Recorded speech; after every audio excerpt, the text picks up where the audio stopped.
ठीक आहे, दोन चाकं जशी असतात गाडी चालण्यासाठी, तसं या कंपनीत पण दोन वस्तू आहे. काय, एक टेक्निकल काम अलग होतं आणि एक कंपनीचं ऍडमिनिस्ट्रेटिव्ह मध्ये नियमावली. कंपनीने काही नियम बनवलेले वर्करांसाठी, ते नियम मी तुम्हाला सांगण्यासाठी आलो.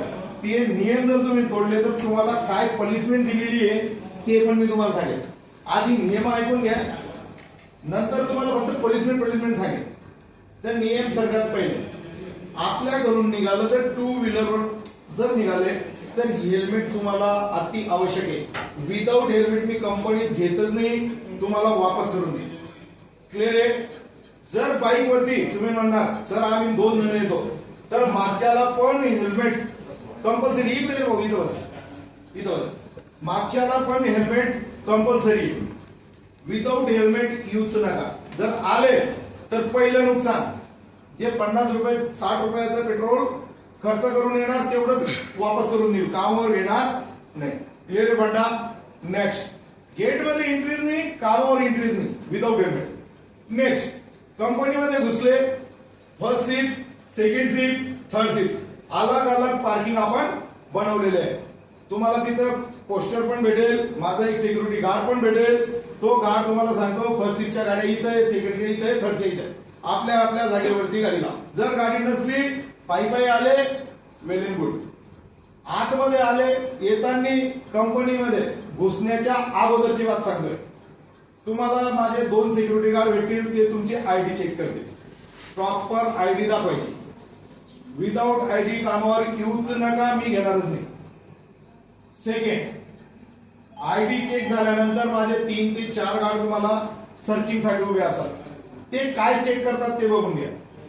तुमच्या जवळ तंबाखू, बिडी, सिगरेट, गुटखा, बार, कुठलाही मसाली पदार्थ, पान असो का ते तंबाखूचं पान असो, कुठलीही वस्तू जिच्याने कंपनीमध्ये गंदगी होऊ शकते. फॉर एक्झाम्पल चॉकलेट, चिंगम, याच्याने तुम्ही खातात, रॅप्स कंपनीत फेकतात, त्याच्याने गंदगी होते, ते पण कंपनीत चालत नाही. बिस्किट, त्याचंही तुम्ही खाणार, रॅप्स बाहेर फेकणार, ते पण कंपनीत चालत नाही. क्लिअर आहे फंडा. त्यामुळे अशी कुठलीही वस्तू आणू नका ज्याच्याने कंपनीमध्ये गंदगी होते. तंबाखू स्पेशली बोललो, बियर, गुटखा, दारू पिऊन येणं, या अशा कुठलीही वस्तू करणं हे कंपनीत बिलकुल अलाऊ नाही. क्लिअर आहे फंडा. जर तुमच्याकडे अशा वस्तू सापडल्या, मी तुम्हाला आधीच सांगितलंय, तुम्हाला पनिशमेंट काय येते मी नंतर सांगेन. पण जर ह्या अशा वस्तू सापडल्या तर तुम्ही पनिशमेंटचे हकदार आहे. तंबाखू आणा, गुटखा आणा, बार आणा, पान आणा, चॉकलेट आणा, या वस्तू चालत नाही. म्हणून सर्चिंग मध्ये या गोष्टी चेक केल्या जातात.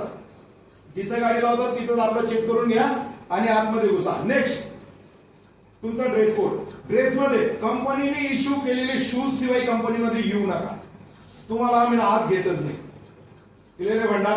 नेक्स्ट, गोल्ड गळ्याचं टी शर्ट, हातात कड, कानात बाई, नाईट पॅन्ट हे ड्रेस कोड मध्ये नाही. जर नाईट पॅन्ट घालून आले तरी माझ्याकडे तुमच्यासाठी पनिशमेंट आहे. आणि सेकंड, जर तुम्ही राऊंड टी शर्ट, जसं गोलगड्याचं टी शर्ट कोणी घालून आलंय का रे, हा याच आहे, असं जर तुम्ही घालून आले तरी मी पहिल्या वेळेस तुमच्याकडून लिहून घेतो, वॉर्निंग देतो. सेकंड टाइमला मी तुम्हाला पनिशमेंट करतो. मी म्हणजे असे माझ्यासारखे 4 सुपरवायझर साहेब लोक आहेत, ते प्रत्येक सीटला अलग अलग असतात. कोणीही असलं तुम्हाला नियमाप्रमाणे पनिशमेंट देईल. म्हणून हातात कडक, कानात बाई, गोलगड्याचं टी शर्ट, नाईट पॅन्ट ह्या वस्तू आणायच्या नाही. विदाऊट कंपनीची जे शूज इश्यूड आहे ते शूज शिवाय दुसरे शूज घालून यायचं नाही. क्लिअर आहे. हे गेटमध्ये घुसण्याच्या अगोदरची बाता सांगतोय मी तुम्हाला. दारू पिऊन आले किंवा दारू घेऊन आले तर जागेवर टर्मिनेट करतो. आतमध्ये विचारत पण नाही, याच्याला रिपोर्ट बी करत नाही. आधी टर्मिनेट करतो, नंतर रिपोर्ट करतो. पहिली गोष्ट समजलं. टर्मिनेशन कुठं कुठं आहे? फक्त दारू पिऊन येणे किंवा दारू घेऊन येणे किंवा कुठलंही शस्त्र अस्त्र जर तुमच्याकडे चाकू, विडा काही असं गलतीनं आणलं आणि ते जर सापडलं तर जागेवर टर्मिनेट.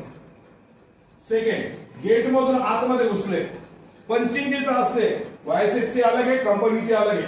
क्यू मध्ये जायचं म्हणजे लाईनीत जायचं. हंगामा केला तिथेही माझा गाडू असतो. हंगामा केला, क्यू सोडून एक दुसऱ्याला धक्के मारले तर तिथं तुमची केस बनवून टाकेल. नेक्स्ट, पंचिंग झालं. कंपनीत जाताना 2 व्हाईट लाईन लावलेले आहे, पाहिले असतील तुम्ही. व्हाईट लाईनच्या बाहेर चालायचं नाही. रोडावरती माझे गाड उभे असतात, ते तुम्हाला पाहतात, त्यांच्याकडे मोबाईल्स येते, फोटो व्हिडिओ काढून घेतात तुमचे, जर तसं करताना सापडलेलं. म्हणून लाईनीत चालायचं, लाईनीच्या बाहेर चालायचं नाही. चालताना 3 गोष्टी करायच्या नाही. कुठल्या कुठल्या? एक दुसऱ्याच्या खांद्यावर हात टाकायचा नाही, चालताना एक दुसऱ्याला बॉक्सिंग मारायची नाही, किंवा जाताना गुदगुल्या किंवा मस्ती करायची नाही. क्लिअर आहे 3 गोष्टी. चालताना जर ह्या गोष्टी करताना आढळले तर पनिशमेंटचे हकदार आहे. पनिशमेंट काय काय तुम्ही तुम्हाला सांगितलं. इथून गेले आपल्या डिपार्टमेंटला. आता डिपार्टमेंट मध्ये 2-3 गोष्टी आहे त्या करायच्या नाही. कुठल्या? पहिली गोष्ट, आपलं डिपार्टमेंट सोडून अदर डिपार्टमेंट मध्ये जर तुम्ही ना आढळले तरी तुम्हाला आम्ही कामचोरची पनिशमेंट लावू शकतो. कारण तुम्ही आपल्या कामावरून जाऊन दुसरीकडे टाइमपास करत होते, आपला कामाचा टाइम बर्बाद करत होते, म्हणून तुम्हाला पनिशमेंट भेटेल. क्लिअर आहे. म्हणून आपलं डिपार्टमेंट सोडून दुसऱ्या डिपार्टमेंटला जायचं नाही. नेक्स्ट, आपल्या डिपार्टमेंट मध्ये आपल्यापेक्षा सिनियर असो की ज्युनियर असो, शॉर्टकट मध्ये बोललो, लंब जर करायचा असेल तर तुमचा सिनियर असो की ज्युनियर असो, तुमचे सुपरवायझर साहेब असो, तुमचे डिपार्टमेंट हेड असो, किंवा तुमच्यापेक्षा सिनियर वर्कर असो किंवा तुमच्यापेक्षा ज्युनियर वर्कर असो, कुठल्याही व्यक्तीला जर तुम्ही 3 गोष्टी केल्या तर काय करतो ते पनिशमेंट पण ऐका आणि सजा पण ऐका. जर काय गोष्टी करता तुम्ही 3, शिवीगाळ करणं पहिली, मारपीट करणं दुसरी, आणि तिसरी काय आहे? काय करू शकता? धमकी देणं. तू बाहेर भेट, मी तुला बघतो. हे मी जाणून तुम्हाला विचारलं, धमकी द्यायची नाही. तू बाहेर भेट, तुला बघतो, किंवा तुला हे करतो, तुला ते करतो, किंवा मारामारी करायला लागेल किंवा शिवीगाळ करायला लागेल तर ह्या 2-3 गोष्टींमध्ये मी तुम्हाला गेटला पकडून आणतो. गेटला आणल्यानंतर पारधी पोलीसला इन्फो करतो, त्यांना इथं बोलवतो. माझ्याकडे एक रजिस्टर आहे त्यांच्यासाठी दिलेलं कंपनीने. मी माझी पर्सनली तुमच्यावर केस करत नाही, company through as a duty supervisor, security supervisor म्हणून मी सही करतो आणि तुमच्या नावावर FIR करतो. ते तुम्हाला इथून घेऊन जातात, तुमच्या घरच्यांना पोलीस स्टेशनला बोलवतात, त्यांना ते हँडओव्हर करतात, त्यांच्याकडून लिहून घेतात तर तुमचा मुलगा मी हँडओव्हर केला, आणि टर्मिनेशन तर सवालच नाही. पोलिसांच्या हवाले गेलं तर तुमचं टर्मिनेशन होईल का? टर्मिनेशन 100%. म्हणून या 3 गोष्टी करायच्या नाही मित्रांनो. कुठल्या?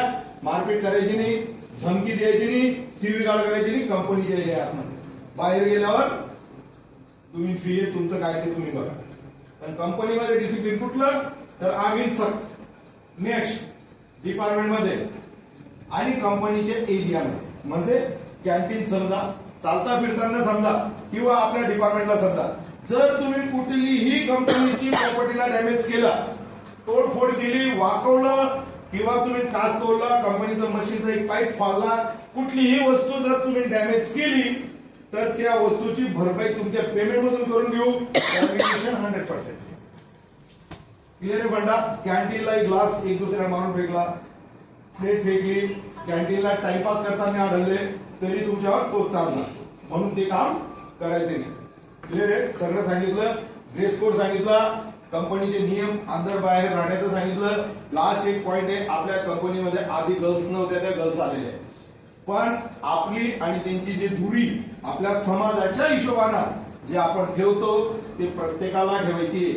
त्या कामात जरी नुसता शक जरी झाला, एकदम प्रेमात सांगतोय, जरी शक जरी झाला तर याने असं केलं तर त्या व्यक्तीला सीधा जागेवरून लगेच जातो, त्याला लगेच म्हणतो फेस हाऊस करा आणि बाहेर निघ.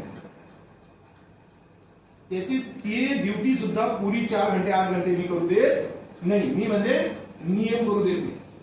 तिथं फार नियम टाईट आहे, त्या गोष्टीकडे वळायचं नाही. क्लिअर म्हटला सगळ्यांना. कोणाला काही क्रॉस विचारायचं आहे तर मी आणू शकतो का, हे का मी करू शकतो ते.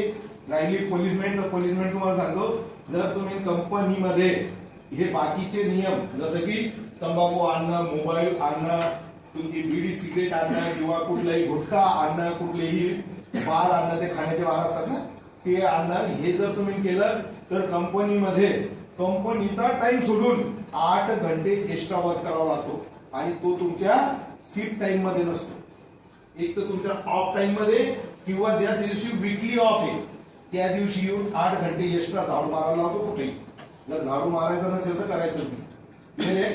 मोबाईल आणायचा नाही, तंबाखू गुटखा बिडी ह्या गोष्टी आणायच्या नाही. क्लिअर आहे सगळ्यांना? कोणाला काही विचारायचंय क्लास? शूज वगैरे बाहेर शूज बाहेरचे चालत नाही, कंपनीचेच घालायचे. ज्यांना हे नियम सगळे पसंत असतील त्यांनी फटाफट सरांकडे फॉर्म भरा आणि कामाला. ठीक नसेल आज एवढे आले, उद्या याच्यापेक्षाही जास्त येतील. तुम्ही सरांना ऐकलं, कंपनी तुमचं वेट करत नाही, तुम्हाला कंपनीचं वेटिंग करावी लागेल. ठीक आहे भाऊ? ना तर तुम्ही दोस्त आहे ना तुम्ही दुश्मन. माझे नाही कंपनीचे, पण नियम बनवले, नियमात आपल्याला राहावं लागेल. ठीक.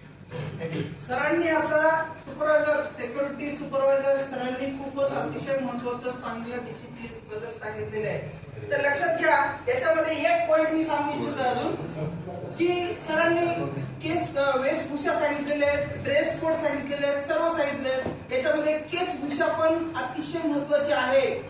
आपण भावी इंजिनियर बनणार आहात तर प्रोफेशनल जॉब करणार आहात, त्याच्यामुळं सगळ्यांनी कटिंग ही आपली केस हेअर स्टाईल ही प्रोफेशनलच असली पाहिजे.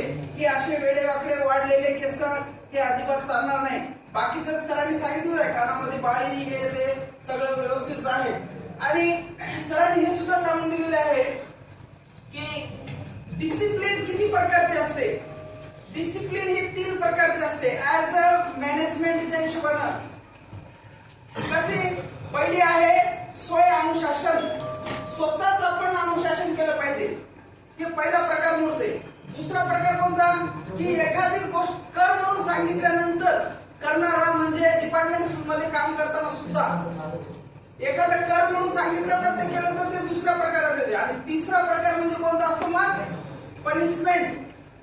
जर समजा हे दोन्ही जरी गोष्टी पालन केलं नाही, स्वतःहून अनुशासन केलं नाही, स्वयं अनुशासन म्हणतात त्याला, ते केलं नाही आणि किंवा सांगितल्यावरही ऐकलं नाही, तर त्याला तिसरा पर्याय काय असतो डिसिप्लिनचा, पनिशमेंट.